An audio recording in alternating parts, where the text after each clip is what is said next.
네, 정약용의 작품을 한번 공부해 보도록 합시다. 먼저 보리타작인데요. 우리 한자가 써 있는 걸 보니 한시의 갈래인 것 같아요. 그죠? 사실 얘 원래 이름은 탐액행이에요. 행. 그래서 행은 한시의 갈래 중에 하나거든요. 그래서 타백, 보리타작하는 모습을 보고 어떤 깨달은 점을 쓴 한시가 되겠습니다. 자, 선생님이 한번 읽어볼게요. 새로 걸은 막걸리 젖비처럼 뿌옇고, 막걸리가 뿌옇고요. 큰 사발에 보리밥, 녹기가 한자로새 보리밥을 먹고 있네요. 막걸리와 보리밥을 함께 먹고 있네요. 밥 먹자. 도리깨 잡고 마당에 나서니, 도리깨는요, 이 보리의 나다를 털어내기 위한 농기구가 되겠습니다. 검게 탄 두 어깨, 햇빛바다 번쩍이네. 자, 지금 화자는 뭘 하고 있어요? 농사를 짓고 있을까요? 정약용인데? 그러면 뭐 하고 있어? 농민들을 관찰하고 있는 거예요. 그거 어떻게 하느냐? 얘들아, 일단은요, 양반들은 막걸리를 먹지 않습니다. 탁주 안 먹죠. 뭐 먹죠? 청주 먹어야지. 맑은 술 좋은 거 먹어야지. 그럼 막걸리는 누구의 술이야? 노동주 서민들의 술이에요, 여러분. 탁주. 여러분 나중에 뭐 농촌에 이제 봉사활동도 가고 뭐 이렇게 하는 경험이 있을 수 있는데요. 노동주요, 노동주. 칼로리가 높고 곡주잖아요. 그래서 배가 불러요. 근데 농사일이 되게 고되잖아. 그래서 이렇게 힘든 육체 노동을 할 때 육체의 고단함도 조금 이렇게 있게 해주면서 배도 든든히 채워요. 그래서 꼭 이렇게 일하기 전에 막걸리를 한 사발씩 드신답니다. 너 먹어봤나 봐. 기준이 쉬고 있는 거 보니까. 막걸리 먹었나요? 배가 겁나 불러요. 그리고 얘들아, 청주가 아니고 탁주인 막걸리를 마시고요. 게다가 심지어 보리밥을 지금 먹고 있네요. 쌀밥 아니죠? 보리밥. 이게 뭐냐? 서민들이 일상에서 즐기는 소재들인 거예요. 그래서 이거는요, 농민의 삶과 관련된 소재들이에요. 양반이 아니라 농민의 삶과 관련된 거. 게다가 부정할 수 없는 소재죠. 도리깨, 농기구니까. 그지? 이런 것들은 전부 4대부, 양반으로서의 삶을 드러내는 게 아니라 농민들의 삶을 드러내주는 소재가 되는 거예요. 일상적인 거예요. 그 다음에 녹기가 한자다. 얘들아, 한자가 혹시 몇 센티인지 아시나요? 30cm거든요. 아니, 도대체 밥을 얼마큼을 쳐먹는 거야? 보리밥이 30cm, 이거 무슨 법이니? 가장법이에요. 이 정도로 먹진 않았겠지. 근데 있잖아, 옛날에 우리나라에 어떤 사신이 왔는데 우리나라에 대한 보고서를 써가지고 제출을 하잖아요. 근데 진짜 밥을 미친 듯이 많이 먹는다에 대한 보고서가 있어요. 이거 진짜일 수도 있어, 얘들아. 냉면 사발 있지?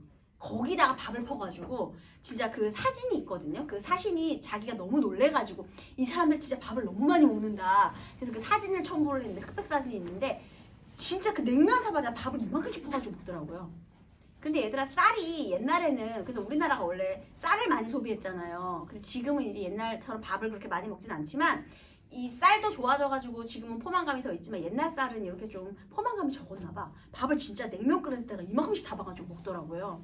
네, 그래서 그게 이제 우리나라의 신비스러운 모습이다 해가지고 막 그렇게 막 그런 보고서를 써서 제출한 적이 있습니다. 어쨌든 간에 정말 30cm는 아니었겠죠. 어쨌든 보리밥을 많이 먹고요.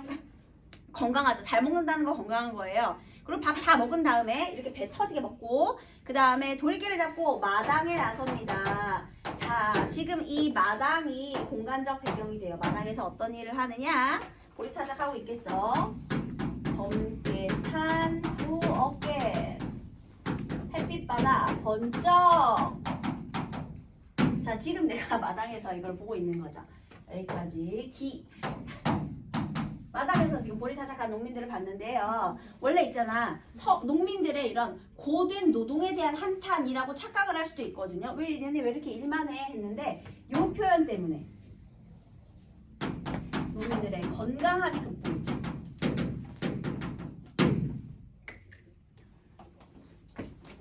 지금 여기서 이 정약용이 바라보고 있는 거예요. 근데 무엇을 봤느냐? 마당에서 보리타작한 농민들을 봤는데 검게 탄 두 어깨, 햇빛바다 반짝이는 이 농민들의 모습을 일을 하는데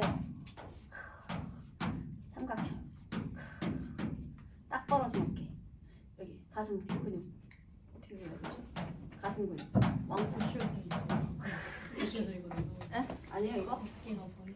어깨가 딱 벌어져가지고 이렇게 어때? 어깨 각져야 돼 이렇게? 각진 없어. 너무 각졌나요? 각진 어깨에다가 햇빛 받아. 허리가 원래 이런 모습 아닙니까? 햇빛 받아 번쩍이는 이 모습을 본 거지. 막 번쩍번쩍 건강해. 그래서 이런 건강 미 육체미를 느끼게 된 거예요. 왜냐하면 얘들아 너네 백면서생이란 말 들어본 적 있죠? 백면서생이 뭐냐면 햇빛을 못 받아가지고 희끄머리한 서생, 그게 이제 백면서생이에요. 걔네들이 왜 햇빛을 못 받아서 이렇게 하얗게 떴겠니? 방구석에 처박혀서 글 공부만 하니까. 그래서 보통 백면서생은요, 우리 그 공부한 지식은 많지만 그거를 이렇게 좀 철모르고 세상사를 잘 모르고 그냥 머릿속에 지식만 있는 사람을 백면서생이라고 하거든요. 근데 그것과 약간 대비되는 느낌이죠. 자, 옹해야 노동 어쩔시고 옹해야 저쩔시고 옹해야 하는 노동요가 있어요. 그런데 얘들아 내가 기분이 안 좋으면 노래도 안 하겠지. 그러면 얘네들은 지금 이렇게 옹해야 노래까지 부른다는 거는 즐거운 마음으로 일하고 있다는 뜻이에요. 옹해야 소리내며 발 맞추어 두드리니 삽시간에 보리나달 온 사방에 가득하네. 얘네들이 보리나달. 자, 검깨탄 두 어깨를 번쩍이면서 만들어낸 이 신성한 노동의 결실이 되겠습니다. 보리나달이 가득하다 이렇게 되겠고요. 그 다음에 정말 가득할까? 이런 거 전부 과장이에요. 뭐 보리밥이 한자다 이것도 과장. 보리나달이 뭐 마당에 가득했다 이것도 과장. 과장이 좀 심하네. 주고받는 노랫가락이 점점 높아지는데 보이느니 지붕까지 나르는 보리 티끌이구나. 여기서 이제 보리 티끌. 그러니까 껍데기를 벗겨내니까 이제 그 껍데기들이 막 이렇게 날아다니겠죠. 그 다음에 노랫가락이 지금 노랫가락이 높아지고 있잖아요. 그러면은 노동의 강도도 어떻게 되는 거야? 점점 더해가는 거죠. 이 노랫가락이 높아진다는 거는 노동의 강도도 점점 올라간다라고 볼 수가 있겠습니다. 그래서 지금 농민들이 건강하게 보리타작하는 모습을 화자가 보고 있는 거죠. 자, 이제 얘가 이걸 관찰했어요. 여기까지가 선경 되겠네요. 건강한 노동의 현장을 보았습니다. 선경. 자, 이번에는 후정을 한번 볼게요. 그 기색을 살펴보니 즐겁기 짝이 없어. 즐겁기가 짝이 없어. 마음이 몸의 노예가 되지 않았네. 마음이 몸의 노예가 되지 않았대요. 그럼 나는 어땠어? 그동안 마음이 몸의 노예였다는 거죠. 그건 무슨 뜻이냐? 몸과 마음이 조화를 이루지 못했었는데 농민들을 보니까 이 사람들은요 일단 즐겁게 일을 하고 있고 마음과 몸이 서로 조화를 이루고 있었다라는 거죠. 그러니까 건강한 거죠. 왜 있잖아요. 건강한 신체에 건강한 정신이 깃든다 이런 말도 있잖아요. 그래서 이 농민들은요 어떤 삶을 살고 있느냐? 마음과 몸이 조화를 이루는 건강한 삶. 이 건강한 삶의 모습을 본 거예요. 그래서요, 낙원이 먼 곳에 있는 것이 아닌데, 그럼 낙원은 바로 이런 삶을 사는 곳이 그곳이 낙원이 되겠죠. 그쵸? 그런데 무엇하러 고향을 떠나 벼슬길에 헤매겠는가? 자, 벼슬길하고 낙원이 지금 서로 대비를 이루고 있네요. 여기서 낙원은 이 마음과 몸이 조화를 이루는 건강한 삶을 살면 그것이 낙원인데 내가 그동안 벼슬길에 미련을 두고 생각만 고민만 많이 하고 있었구나. 이렇게 세속적인 가치만 추구하는 삶이죠. 얘는 세속적 가치를 추구하는 삶. 이것과 대비를 이루어서요 본인의 삶을 지금 뭐 한 거예요? 반성한 거죠.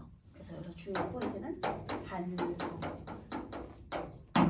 내가 그동안 이런 삶을 살았던 것에 대한 반성이 되겠습니다. 얘는 후정이 되겠죠.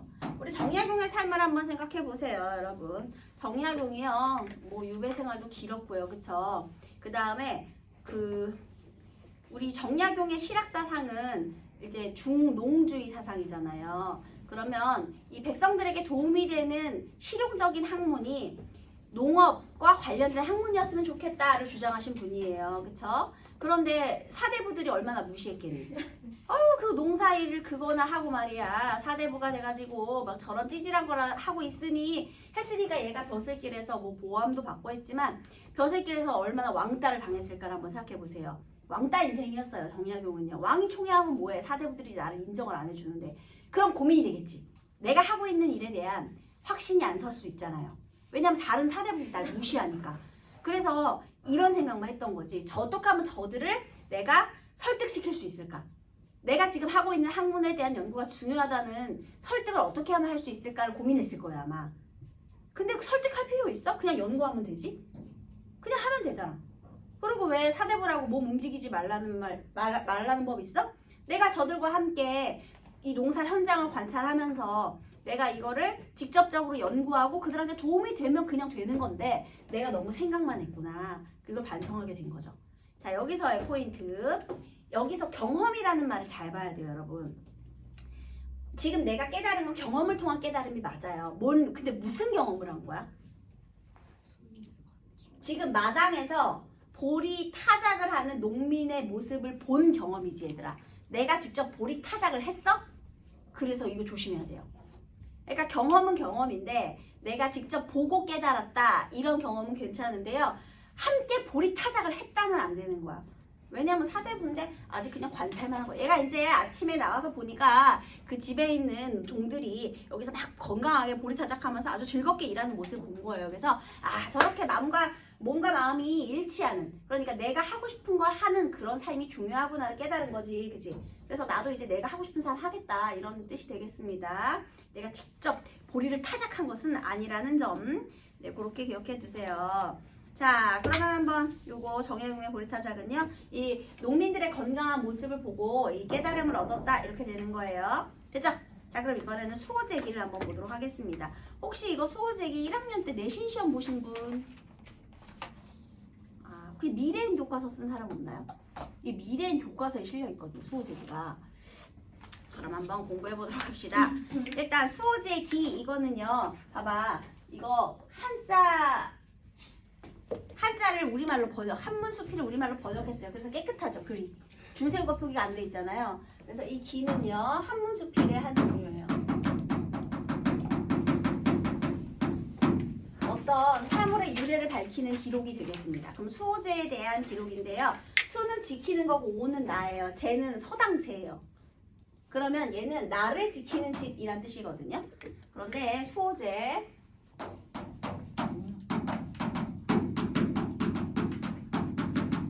옛날 사람들은요, 별당을 하나 지으면 거기다 이름을 붙였어요. 우리도 너네가 만약에 처음으로 돈을 벌어가지고 자동차를 하나 샀다고 생각해봐. 그 자동차에 애칭 붙여주겠지. 내가 람보르기니를 샀다고 생각해봐. 그럼 우리 람보라든지 우리 기순이라든지 아니면 우리 기돌이라든지 뭔가 예쁜 애칭을 붙일 수 있잖아요. 똑같아요. 얘네들도 서재를 하나 짓고 거기에다가 이렇게 이름을 붙여준 거야. 근데 사실 이것은 나의 서재가 아니에요. 한번 읽어볼게요. 어떤 기록인지요.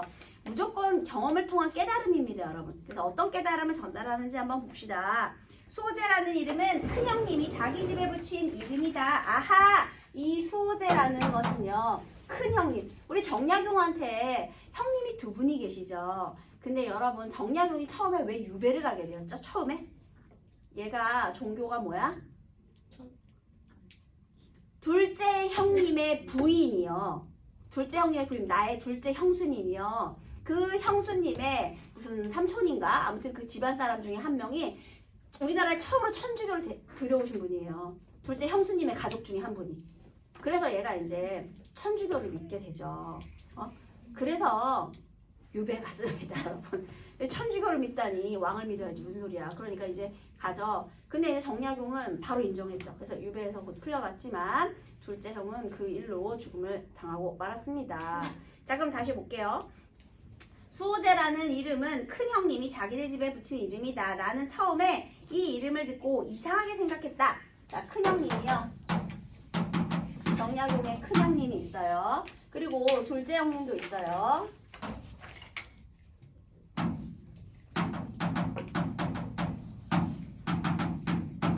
그리고 정약용. 자, 큰형님이 수오제라는 집을 짓고요. 이름을 붙였어요. 그런데 자, 처음에 정약용이 이 수호제라는 이름을 듣고 의문을 가졌대요. 이상하게 생각했대요. 왜냐하면 나와 굳게 맺어져 있어 서로 떨어질 수 없는 사물 가운데 나보다 더 절실한 것은 없다. 그러니 굳이 지키지 않아도 어디로 가겠는가? 이상한 이름이다. 자, 이 수호제라는 이름을 듣고요. 자, 처음에는 어떤 생각을 했다고요? 내가 처음에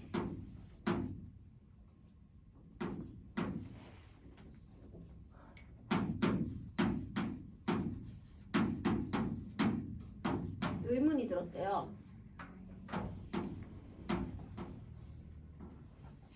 의문이 들었대요. 무슨 의문? 이상하다.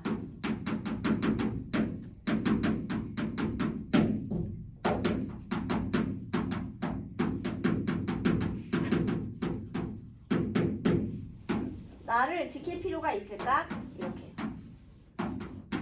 나는 여기 있는 건데 나를 왜 지켜야 돼? 왜냐면 제목이 나를 지키는 집이니까. 나를 지킬 필요가 있을까? 이렇게. 지키지 않아도 갈 데가 없는데 이상한 애 왜 지켜야 돼? 라고 처음에는 어떻게 의문을 가지게 되었다. 이렇게 된 거예요. 처음에 수호제라는 이름에 대한 의문을 갖게 되었어요. 얘들아, 이렇게 의문을 갖게 되는 거는 아마 모든 사람들이 다 집이 이름이 이상하다고 생각할 거예요. 이거 독자의 관심을 유도하기 위한 표현법이에요. 내가 장기로 귀양 온 뒤에, 장기가 포항 쪽이거든요. 그래서 일로 귀양을 갔다라고 합니다. 자, 처음에는 그랬어요. 자, 그 다음에 처음, 그 다음에 장기로 귀양.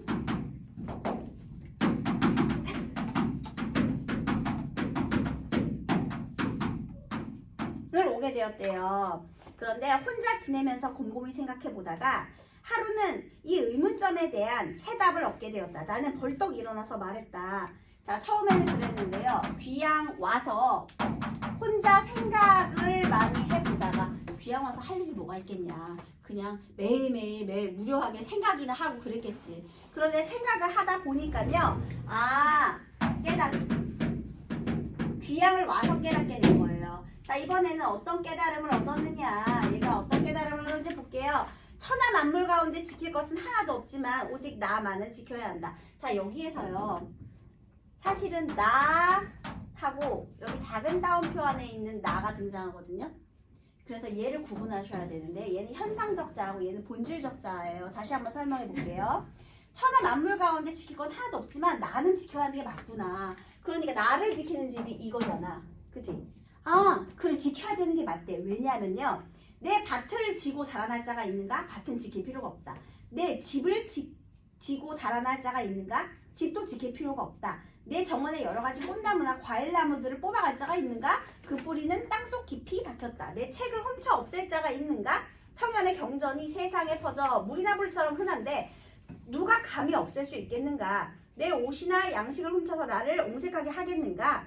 천하에 있는 실이 모두 내가 입을 옷이며 천하의 곡식이 내가 모두 먹을 양식이다. 도둑이 비록 훔쳐간 데야 한두 개에 지나지 않을 테니 천하의 모든 옷과 곡식을 없앨 수 있겠는가? 그러니 천하 만물은 모두 지킬 필요가 없다. 자, 얘가요 생각했대요. 천하의 만물은요 지킬 필요가 없대요. 하지만 그런데 오직 나는 지켜야 된대요. 천하 만물과 이 나의, 그러면 얘는 왜 안 지켜도 되고 얘는 지켜야 되느냐? 얘는 천하 만물은 여러 개가 있지. 그러니까 만약에 어떤 사람들이 책을 훔쳐갔어. 그럼 다른 책 사면 되잖아. 어떤 사람이 내 옷을 훔쳐갔어? 그럼 다른 실로 내 옷을 만들 수 있잖아. 한마디로 얘는 대체할 수 있다라는 거죠. 그래서 얘는 대체 가능성이 있기 때문에 지킬 필요가 없어. 근데 이걸 여러분 내 영혼이라고 생각해봐. 내 영혼 도둑 맞으면 나 어떡하죠? 그럼 뭐 나 그냥 뭐 어떻게 그냥 껍데기지, 그치? 그러면 얘는 대체 가능성이 없죠. 그러니까 반드시 지켜야.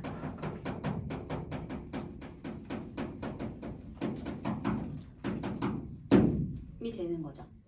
그래서 이 나는 반드시 지켜야 돼. 왜? 뭐가 없어서? 대체 가능성이 없어서. 천하 만물과의 차이점이 되겠습니다. 그럼 또 다시 읽어볼게요. 그런데 오직 나라는 것만은요, 잘 달아나서 드나드는데 일정한 법칙이 없다. 자, 첫 번째 특징은요, 대체 가능성이 없다는 게 첫 번째 특징이에요. 그쵸? 그 다음에 또 하나는요, 잘 달아난대요. 얘의 특징은요. 대체 가능성이 없고 그 다음에 또 두 번째 특징은 이게 첫 번째였어요. 두 번째는 잘 달아남. 달아나기를 잘하네. 드나드는데 일정한 법칙이 없대요. 아주 친밀하게 붙어 있어 서로 배반하지 못할 것 같다가도 잠시 살피지 않으면 어디든지 못 가는 곳이 없다. 이익으로 깨면 떠나가고 위험과 재앙이 겁을 주어도 떠나간다. 한마디로 이거 다 뭐예요? 본질적인 자아가 떠나가는 경우는 이익으로 깨면 떠나간대요. 그러니까 유혹에 넘어가는 거지. 야, 내가 돈 줄 테니까 시험지 좀 넘겨봐. 이런 거. 유출해. 이런 거. 그 다음에 위험과 재앙이 겁을 주어도 너 이거 안 하면 내가 너 찌른다? 그러면 또 넘어가겠죠. 그러면 본질적 자아를 상실하는 상황은요. 정도를 지키지 못하는 상황이 되는 거지. 그치? 그러면 내 마음 안에, 내 껍데기 육신 안에 본질적인 자아, 즉 올바른 정신이 잘 박혀 있으면 올바른 행동만 하겠네. 그런데 여기에서 본질적 자아가 떠나간다라는 행위는요. 올바르지 못한 행위를 하게 되었다는 걸 의미하는 거예요. 왜냐하면 이게 성리학과 관련이 있죠, 여러분. 성리학에서는요. 본성을 지켜야 되잖아. 원래 착하니까. 그런데 그 착한 본성을 지키지 못해서 우리가 나쁜 일을 저지르는 것이고, 그러면 다시 그 본성을 회복하기 위해서는 자기 수양을 해야 되잖아요. 그래서 군자가 돼야 하는 거잖아. 그러니까 여기서 이익으로 깨면 뭐가 떠나가? 본래적 자아가 떠나가고요. 위험과 재앙이 겁을 주어도 본래적 자아는 떠나가겠죠. 한마디로 잘 달아난다라는 거는 유혹에 약하다. 이런 뜻이 되겠습니다. 그래서 이 나는요. 지금 얘는 본질적인 자아이고요. 요 나는 현상적인 자아. 색깔을 바꿔서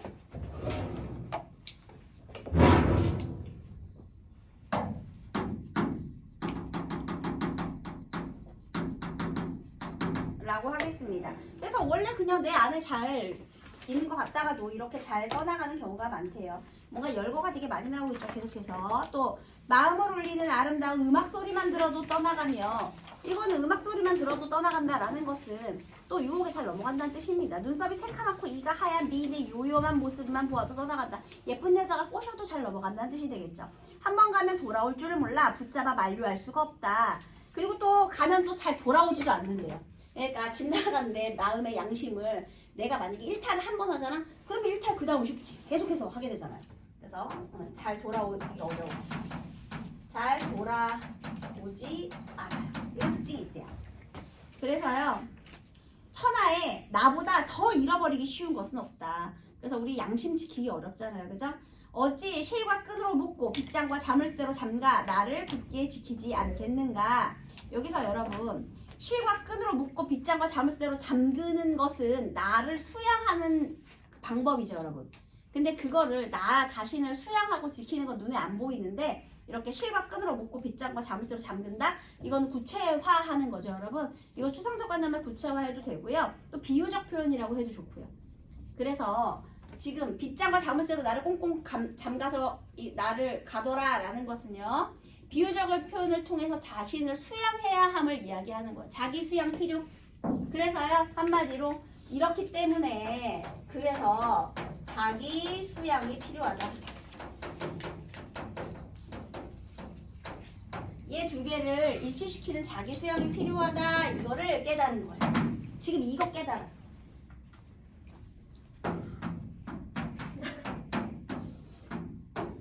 귀향을 와서 생각을 해보니 아 그래 지켜야 하는 게 맞구나를 깨닫게 된 거예요. 자, 그 다음 나는 나를 잘못 간직하다가 잃어버렸던 자다. 이거 이제 본인 고백이지 얘들아. 그리고 반성하는 거예요. 그래 내가 약간 유혹에 넘어간 적이 있었지. 이렇게 된 거예요. 나를 잃어버린다는 건 유혹에 넘어갔다, 잘못된 행동을 했다 이렇게 생각하는 거예요, 여러분. 알겠죠? 그럼 뭐겠어? 몸과 마음이 조화를 이루지 못했었다 이렇게 해석해도 좋은 거죠, 여러분. 그죠? 다시 어렸을 때 과거가 좋게 보여서 10년 동안이나 과거 공부에 빠져들었다. 그러다가 결국 처지가 바뀌어 조정에 나아가 검은 사무관대의 비단 도포를 입고 12년 동안이나 대낮에 미친 듯이 큰 길을 뛰어다녔다. 한마디로 12년 동안 뭐 했다? 벼슬 생활을 했다 이런 거죠. 그러다가 또 처지가 바뀌어 한강을 건너고 문경세제를 넘게 되었다. 그래서 문경세제 넘어서 귀양, 장기로 귀양을 왔다는 거죠. 본인의 처지를 얘기하면서 친척과 조상의 무덤을 버리고 곧바로 아득한 바닷가의 대나무 숲에 달려와서야 멈추게 되었다. 이때에는 나도 땀이 흐르고 두려워서 숨도 쉬지 못하면서 나의 발 뒤꿈치를 따라 함께 오게 되었다. 자, 일단 이때에는 나도 땀이 흐르고 두려워서 숨도 쉬지 못하면서 나의 발 뒤꿈치를 따라 이곳으로 함께 오게 되었대요. 얘들아, 거기 발 뒤꿈치를 따라 여기다가 줄 쳐보세요. 이미 분리되어 있다는 뜻이죠, 여러분. 그죠? 얘는요, 나와 나의 분리 상태를 말하는 거예요. 한마디로요, 본질적 자아를 잃어버린 현재의 처지를 말하는 겁니다. 적어보세요. 본질적 자아를 상실한 현재의 처지.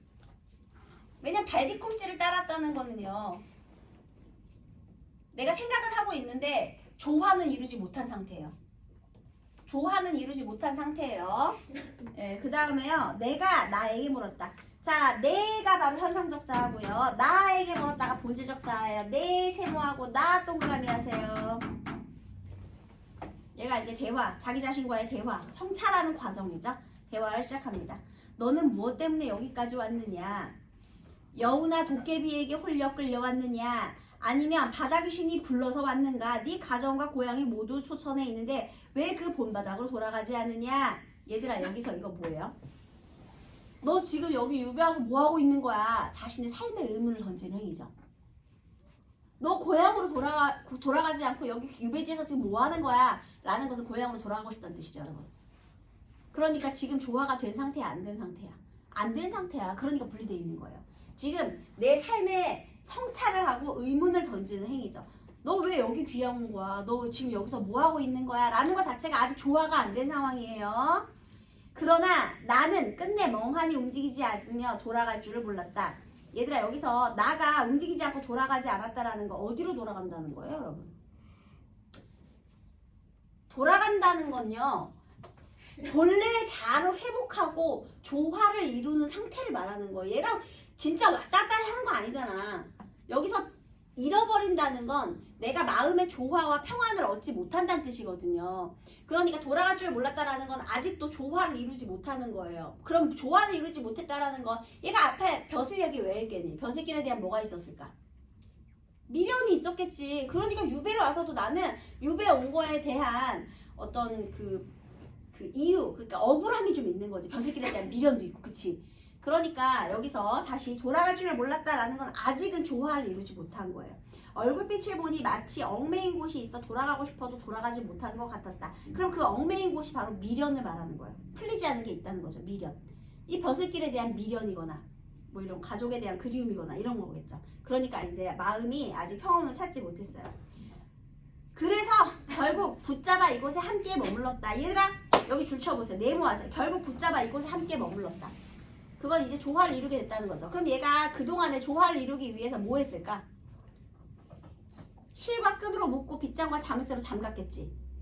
그러면 거기에다가 이렇게 해보세요. 내가 처음에 귀향 왔을 때는요, 이 나하고 나가 조화를 이루지 못한 상태였어요. 그래서요, 자기 수양을 통해 이거 하나 껴넣으세요. 자기 수양을 통해 나를 붙잡아서 앞에다가 내가 조화를 이루지 못했기 때문에 자기 수양을 통해 나를 붙잡아서 함께 살게 되었다라는 건 이제 조화를 이루게 되었다, 이렇게 되는 겁니다. 그러니까 여기서 본질적 자아의 회복이 되겠죠. 이거 다시 말하면 본질적 자아를 회복하게 됩니다. 얘가 처음에 대충 읽으면 이해가 잘 안 돼요, 여러분. 나는 뭐야? 이해가 잘 안 되거든요. 근데 내가 나를 잃어버렸다는 말은요, 내가 조화를 이루지 못하고 갈등하고 그 다음에 미련이 있다, 이렇게 해석하시면 될 것 같아요. 근데 이제는 회복하게 되었다, 유배지에서. 이렇게 되는 거예요. 네, 그 다음에 오직 나의 큰형님만이 나를 잃지 않고 편안히 단정하게 수호제에 앉아 계시니 본디부터 지키는 것이 있어 나를 잃지 않았기 때문이 아니겠는가. 유혹에 넘어간 적이 없다는 거죠. 왜? 천주교에 넘어간 적이 없으십니다. 이것이 바로 큰형님께서 그 거실에 수호제라고 이름 붙인 까닭일 것이다. 큰형님은 언제나 말씀하셨다. 나는 나를 잃어버린 적이 있죠.